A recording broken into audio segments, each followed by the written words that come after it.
Bonjour à toutes et à tous et bienvenue dans cette nouvelle émission de Metal Hunters. Est-ce que vous connaissez Eric? Mais bien sûr que vous connaissez Eric puisque j'en ai déjà parlé lors de ma vidéo sur IQ The Rod of Bones, mon pote suédois qui me donnait d'excellents tops à la fin de l'année, si bons ces tops qu'ils étaient, et bien que je ne résiste pas à l'idée de vous parler de l'album, des albums qu'il mettait numéro 1. Alors on a déjà parlé de IQ, cette fois-ci, bon, vous avez deviné, nous allons parler de Woods of Ypres et on verra le suivant un peu plus tard. Et c'est sûrement le meilleur des trois, celui qui reste en dernier. Woods of Ypres, donc groupe canadien, on va parler ici de leur dernier album, Grey Skies and Electric Light, sorti en 2012 chez Earache Records.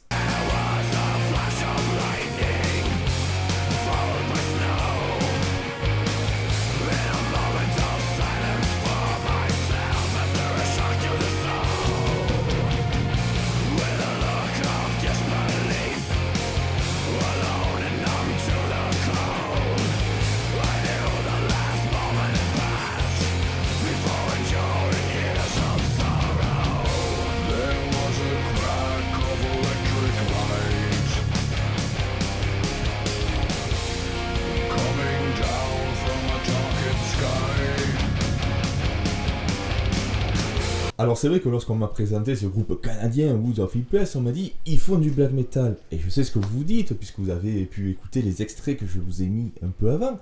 Vous vous dites « mais c'est pas très black metal ». Eh bien, je vous avoue que moi aussi, je me suis dit « mais pourquoi cataloguer ce groupe en black metal alors que ça n'a pas l'air d'en être ?» Alors, on va essayer d'analyser tout ça, parce que je pense qu'il doit y avoir quand même des raisons pour lesquelles Woods of Ypres est étiqueté black metal. Je suis sûr que c'est... Oui, que c'est un peu black metal. Je suis sûr que c'est... Oui, que c'est un peu black metal. Je suis sûr que c'est... Oui, que c'est un peu... Un peu black metal. Le problème, c'est qu'ils sont trop nombreux, les mecs. Ils sont 50, là, il y a Kenta qui est arrivé, c'est quand même un peu le bon. On a sûrement du black metal.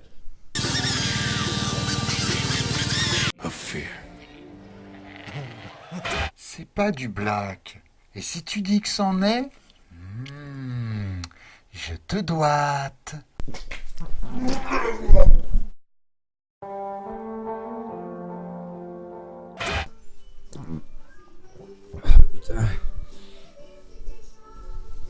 Putain, ils en font plus des comme ça. Qu'est-ce que c'est ce bordel là?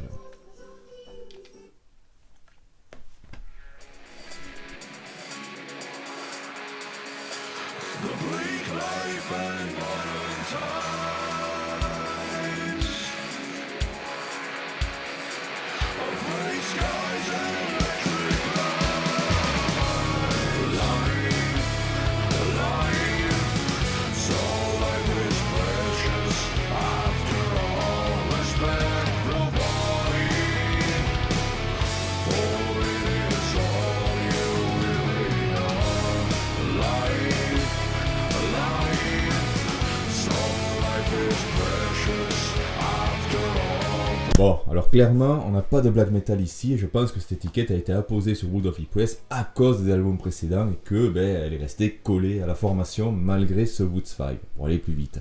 Alors il faut savoir que dans Woods of Ypres, un tas de musiciens y a joué. Qui dit beaucoup de musiciens dit beaucoup d'influences, donc brassage des styles, voilà, beaucoup d'influences. Pour cet album final de Woods of Ypres, on a plus quelque chose assimilant à du gothic metal, si on doit vraiment poser une étiquette globale. Alors vous verrez quelque part dans des chroniques ou autres, peut-être chez Metallian, pour ce petit clin d'œil Reverse of Nihil, l'étiquette Doom. Et ça me dérange un peu parce que même au niveau du rythme, c'est pas lent au point d'être du Doom, et je trouve que la musique est beaucoup trop mélodieuse et beaucoup trop propre pour être du Doom. Voilà, pour moi le Doom c'est très lent, ça c'est un côté crasseux également, hein, quand vous prenez Candlemas, Spiritus Mortis, et puis d'autres formations, si vous voulez aller plus loin, Electric Wizard, Lord Vicar, tout ça. Voilà, il n'y a pas le côté limite romantique qu'on pourrait avoir dans le gothic metal, où, comme je l'ai dit, tout est propre, là, les mecs sont bien peignés et tout. Voilà, Doom, ils s'en foutent un peu de tout ça. Dans l'ensemble, on pourrait comparer ce dernier album de Woods of Ypres à Sentence, mais sans le côté finlandais, vous savez, la mélodie finlandaise si particulière. Parce qu'ici, c'est pareil, on a des guitares rock qui sont nimbées dans une atmosphère très triste et très mélancolique. On pourrait s'amuser à faire d'autres comparaisons, par exemple sur Keeper of the Ledger, la mélodie de la guitare que nous avons, eh bien ça nous fait penser à ce qu'on pourrait trouver dans Catatonia. Écoutez et vous me direz si j'ai tort ou pas. La voix de David Gold, qui est le leader du groupe et en plus de s'occuper du chant, fait la guitare rythmique et la batterie, a plusieurs facettes. Donc on peut avoir un chant qui est très parlé, limite récité, un chant qui est hurlé, on pourrait, pour faire plaisir à certaines personnes, dire que c'est du black, ou au contraire un chant typique du gothic metal, vous savez, le genre de chant où la voix est très forcée et très grave, un peu à la Peter Steele. Alors attention, c'est pas du Peter Steele, et Woods of Ypres ne fait pas ici du typo négatif, parce que ça je l'ai vu passer aussi dans certaines chroniques. Typo négatif c'est très unique, j'ai jamais trouvé un groupe qui s'y rapproche, mais c'est surtout pour que vous compreniez la façon de chanter de David Gold. Et pour moi, je dirais que le gros point fort de cet album, c'est la puissance et l'efficacité des mélodies. Un exemple parfait, c'est pour Traveling Alone. On a vraiment l'exemple de cette mélodie qui attire votre attention. Vous savez, des fois, vous écoutez des albums et vous faites le ménage ou la cuisine. Eh bien, c'est le type de mélodie où vous allez arrêter ce que vous faites pour vous concentrer à 100% sur la musique. Vous êtes là, vous dites putain, mais c'est bon ça. Et là, vous restez scotché sur la musique et vous pouvez faire rien de plus. On a d'autres exemples. Vous avez Silver également, où il y a une mélodie qui est très accrocheuse. Et aussi des refrains. Career Suicide, le refrain, on se verrait à le chanter en live. Et ces mélodies d'ailleurs, autant que le refrain de Career Suicide, on se verrait à les chanter en live de la même façon, je touche le micro, il ne faut pas, de la même façon que nous pourrions chanter les refrains de Gamma Ray. Alors je disais qu'il y avait diverses influences dans Woods of Ypres, on en a encore quelques vestiges sur cet album, Adora Vivos par exemple, ou Bibos, Adora Vivos, je crois qu'ils le disent en version espagnole, qui commence typique death scandinave, voilà, avec une batterie bien rapide, le riff également, voilà, c'est quelque chose que ne dénigrerait pas certains groupes comme... je sais pas, une liste par exemple. Et oui, je dis une liste, alors qu'on parle de Woods of Ypres et de leur dernier album, Woods 5. Donc voilà, des petits clins d'œil, des petits vestiges des anciennes influences, et qui passent, ma foi, assez bien.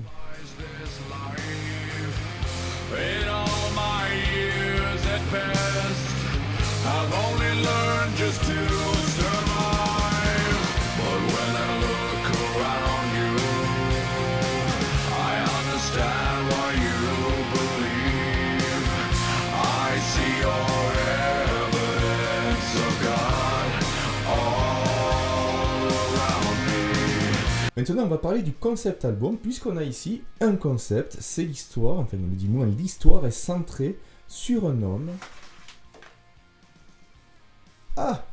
qui meurt dès le début de l'album.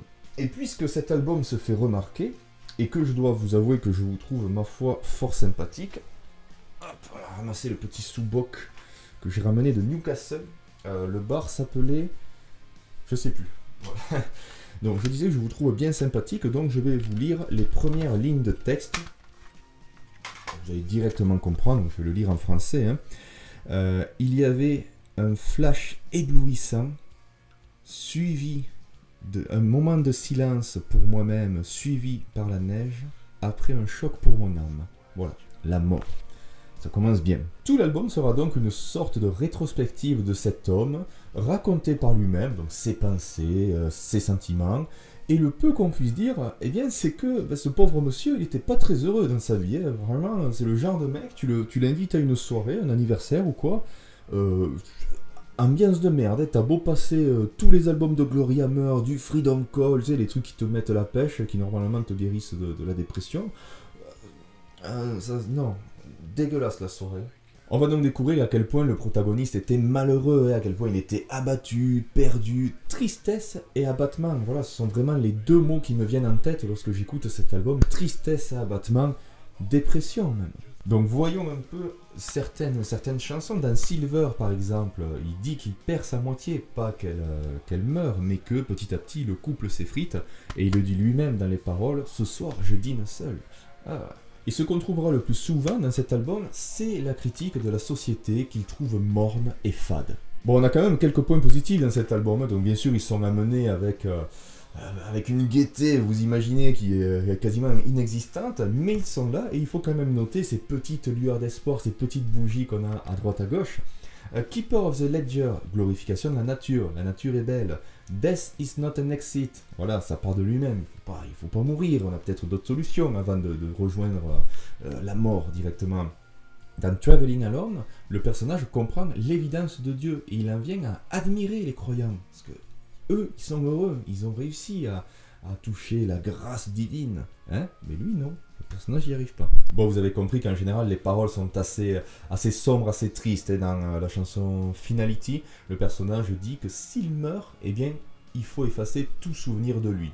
Voilà. Il nous fait comprendre que puisque sa vie n'a servi à rien, eh bien, ça ne sert à rien de garder, de garder quelques souvenirs de lui. Voilà, ça c'est complètement inutile. Parce que même s'il a réussi à comprendre, à remarquer les beautés du monde, certaines beautés du monde, on l'a vu, Dieu, la nature, eh bien, il n'a pas pu les atteindre. Et il se retrouvait coincé dans cette société qu'il déteste tant, à étouffer, voilà, sans force ni volonté pour s'en sortir. Tristesse et abattement. Et on peut toucher 2 mots sur la pochette qui est très jolie et qui est parfaitement en adéquation avec l'album, je trouve. Alors qu'est-ce qu'on a sur cette pochette? Donc déjà, comme je l'ai dit, elle est très jolie, bleutée, hein, les nuances de bleu, et vous savez que les couleurs ont 2 significations, positive et négative. Et vous vous doutez bien qu'ici, on ne va pas prendre le côté positif de la couleur bleue. Hein. On n'est pas dans la sagesse, dans le rêve, encore moins dans la sérénité. Non, on va plutôt prendre le côté négatif, la signification négative de la couleur bleue. Et qu'est-ce qu'on a du coup? Eh bien, la mélancolie. Ça tombe plutôt bien. Et puis après, si on va plus loin, on a la perdition et la mort. Ici, tout en bas, on a un homme qui semble péniblement, mais vraiment péniblement, hein, il est très fatigué. Alors il tente de rejoindre les arbres au premier plan, laissant derrière lui donc la ville tout au fond. Et je pense qu'on a ici notre personnage principal, donc le seul personnage qu'on a dans l'histoire, hein, voilà, qui essaye de quitter la société qu'il aborde pour rejoindre une des beautés du monde, c'est-à-dire la nature. Et le problème c'est que déjà on peut voir donc assez difficilement, mais on peut remarquer que sur cette étendue aquatique, on ne sait pas si c'est une mer, un lac, etc., il y a des vagues, donc ça a l'air d'être très difficile de rejoindre la nature. Mais en plus, c'est que notre monsieur ici, il est un peu con parce qu'il rame avec ses bras, il n'a pas pris de pagaie.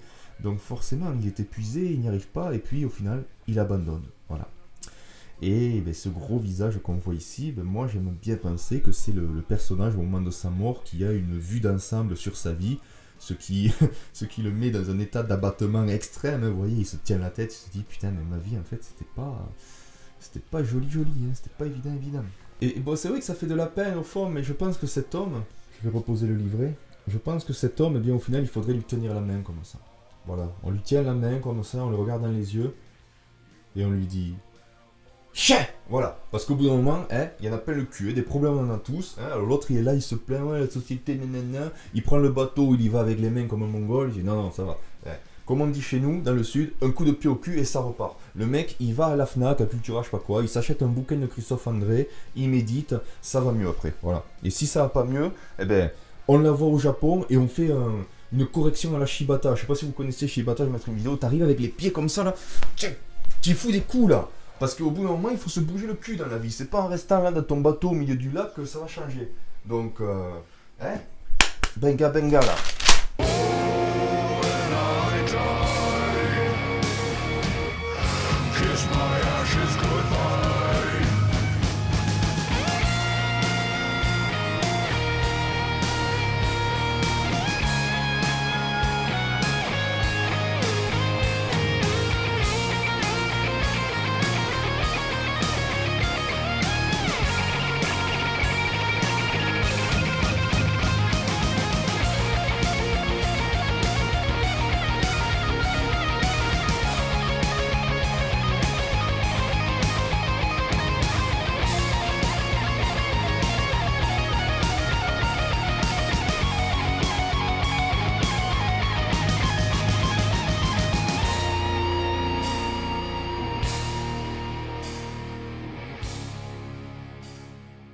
Très bon album, mais pas sans défaut. Par exemple, Seth, lorsqu'elle avait bien écouté l'album, elle m'avait dit qu'elle avait été déçue par les paroles.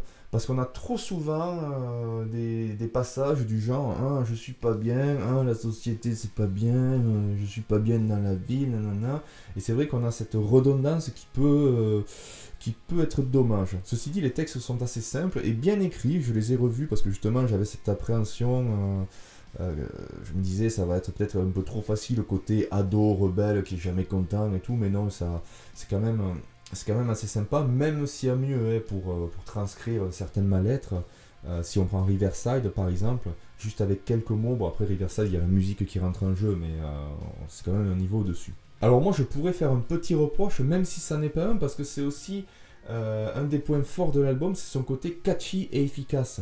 Mais le problème, c'est que vu le thème, vu le concept, vu le style, on se dit c'est quand même un peu bizarre qu'on soit tant enjoué par la musique, alors que ce que nous raconte le monsieur, et même musicalement parfois, c'est pas très gai. Hein. On ne devrait pas avoir cette envie, comme je le disais tout à l'heure, de lever le poing et de reprendre les mélodies. Oh, non, ça, c'est pas trop bien. Mais ouais, c'est comme ça. C'est un album que j'aime bien écouter, par exemple, quand je rentre du boulot, que je suis dans le bus, qu'il pleut, vous savez, avec la pluie qui coule sur la vitre. Dehors, vous voyez les gens qui sont là en PLS parce qu'ils se prennent la pluie. Il fait gris et tout. J'écoute Woods of Ypres et ça me met de bonne humeur. Et je sais pas si c'est normal. Voilà, parce que je pense pas que l'album ait été composé pour ça. Parce qu'après, il y a d'autres albums, voilà, par exemple, ça, Swallow the Sun. Swallow the Sun, c'est un truc, ben justement, je l'écoute pas n'importe quand parce que je sais que ça peut me mettre un petit coup. Après, je suis un peu con parce que Swallow the Sun, j'aime bien l'écouter quand il fait gris, que le ciel est lourd. Donc voilà, comme ça, je suis déjà d'humeur un peu maussade. J'écoute ça, je suis encore plus brr. Alors, il y a des choses à savoir sur cet album quand même, avant que nous nous quittions. Et je prends mon papier parce que j'ai bien peur de ne plus m'en souvenir. Les Juno Awards, par exemple, le prix canadien, qui récompense diverses catégories musicales, eh bien, il a été remporté par cet album, en 2012, Woods 5. Et il y avait Devin Townsend dans la liste. Donc voilà, c'est pour vous montrer à quel point cet album a touché des gens. Fait plus tragique maintenant, le 22 décembre 2011, soit quelques temps avant la sortie de l'album, David Gold nous a quittés dans un accident de la route, trouvant ainsi la même fin que celle du personnage qu'il a créé pour Woods 5, Grey Skies and Electric Light. Conférant ainsi à l'album une aura particulière, et je pense que malheureusement ou pas, hein, mais je pense que certaines personnes ont écouté, voire ont acheté l'album juste pour ce malheureux hasard. Et j'ai même vu sur internet que certaines personnes avaient du mal à écouter Woods 5 à cause de cette similitude. Voilà, ça les dérangeait en quelque sorte de savoir que le personnage qui s'adresse à nous dans cet album, eh bien, nous a quittés, est mort de la même façon que David Gold. Et du coup, sans David Gold, comme je l'ai dit, c'était le leader du groupe, donc c'était le seul membre original de Woods of Ypres, le groupe s'est éteint. Voilà. Malgré tout, je vous conseille d'écouter ce fabuleux album parce que, eh bien, il en vaut la peine. Et je crois que, voilà, c'est fini. Je pense que je n'avais plus rien à vous dire. C'est fini. J'espère que cette vidéo vous aura plu et je vous donne rendez-vous très vite, mais alors très très vite, pour un podcast. Et d'ici là, stay metal!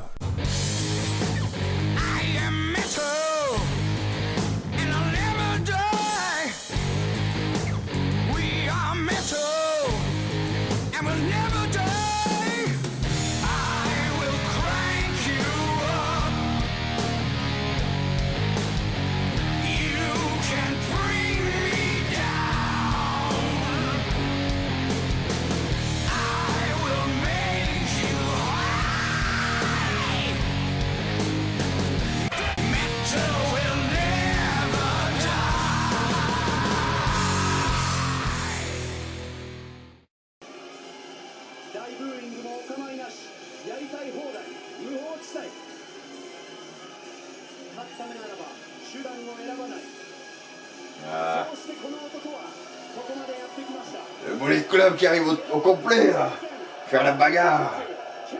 Et oui, le petit signe là. Et les japonais ils sont fous, ils disent ah, c'est des connards et tout. Et oui, c'est comme ça. Alors ça c'est la finale du J1. Donc je le dis parce que sur Facebook, comme le leader du bullet club, Jay White, c'est lui là. Au début il prenait sur la gueule, ça m'a énervé. J'ai dit, si le J1, qui est un tournoi, se passe mal, je fais une vidéo sur mon canapé énervé comme un tétane. Bon, là c'est la finale. Bon, il a perdu, mais c'est pas grave. Il a fait un bon run. Donc il n'y aura pas de vidéo énervée sur le fauteuil là-bas. Voilà, juste pour vous dire ça. Chais!